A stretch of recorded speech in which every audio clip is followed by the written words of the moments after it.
My name is Jack, and right now I'm 26 years old. This happened when I was 15. My mom was out of town at the time, and my dad had let me and a couple of friends to come over and watch the World Cup start in 2010. It had been a while since we watched football at all, so we were all very excited. We got some pizza and some snacks and started to watch. Around halftime, we heard some scratching at the window. We all shook it off as the wind, since we lived in a gated community and it was a very safe neighborhood.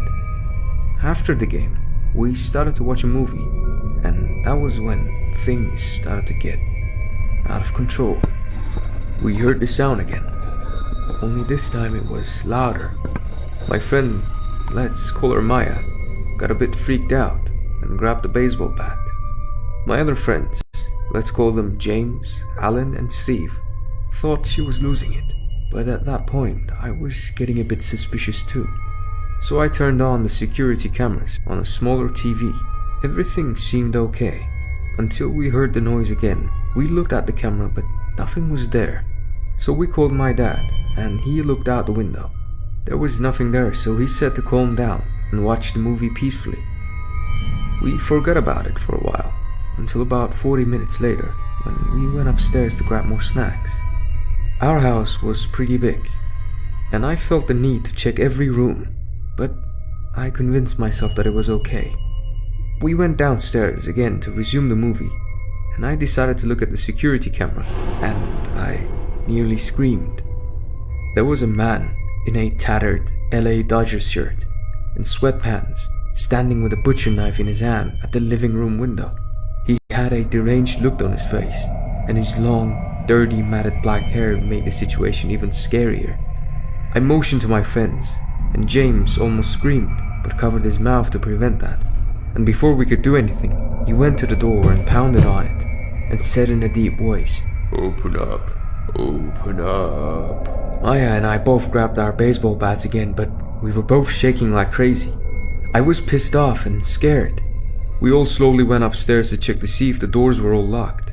Who the hell was this guy, and what the hell did he want? My dad at that point had heard the noise and had to come down from upstairs, and he took one look at the guy and nearly fainted. He yelled at him to leave or he will call the cops. I had never seen my dad so angry. James, who was the youngest, was reasonably terrified, so he was hiding behind the couch.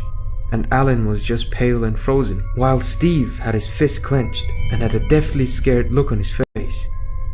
The guy had the creepiest grin you could ever see in your life. He seemed like he was on drugs. I really didn't know what to do until he yelled, "I am coming in." He started stabbing the door. That's when I finally snapped back and yelled at him to leave or I will kill him myself. I really don't know why I said that, and I wish I didn't, because he looked at me and ran towards the window and shattered it with his shoulder. My dad, meanwhile, was calling the cops and went to get spare knives from the kitchen, while Maya and I were the only ones armed at that point. The guy was already in our house, so I screamed. Both me and Maya charged at him. This was just us teens being reckless, but we managed to drop him. The man got up and held the knife and said, "Don't think about it." I didn't know what to do, but I was pissed, so I hit his hand with the bat as hard as I could. I don't think I hurt him even a bit, but I managed to drop the knife out of his hands. That brought us some time, as he bent down to pick it up. Maya's hands were still shaking, so when she swung the bat, she missed. As the guy was about to pick the knife up again, my dad ran full speed out of the kitchen and rammed into him. With the hit, he dropped his knife again. The creepy guy was winded for a moment, as my dad pinned him as best as he could, but the guy somehow got out. By that time, both Maya and I had come to our senses and swung at the same time. My blow got his back, which I'm sure must have hurt a lot, and Maya, who was still shaking, somehow managed a solid blow to his crotch. The guy doubled back and cursed in pain, and this time my dad wrestled him to the floor with Steve's help and put him in a chokehold. But unfortunately, the guy kicked my dad's stomach, grabbed his knife, and threw it where my friends and I were standing. Most of us got out of the way, but Steve wasn't so lucky, as it grazed his leg. It wasn't serious, but it definitely hurt as he yelled out in pain. At this point, the guy was running at us again, but this time, he wasn't as lucky. He had only faced one or two of us at the time, and he escaped because of our pure shock to the situation. I got him first and punched him in the throat. Steve got there next and kicked him in the shin. And finally my dad and Alan wrestled him to the floor and finally subdued him. Steve was understandably pissed and kicking the guy while he was pinned down.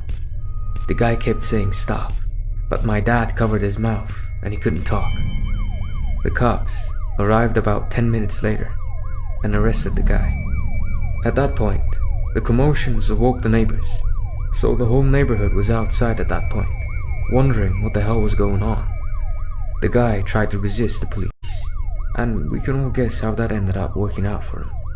He got tased, and they put him in the car and drove off.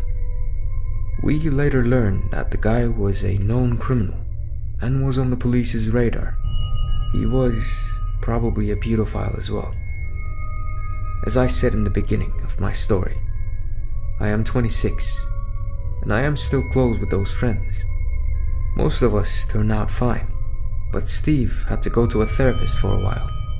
He had night terrors because of that knife throw, but he's okay now. I don't know what would have happened if I hadn't turned on the security cameras, and I am so thankful I did, because I might not have been able to tell this story now.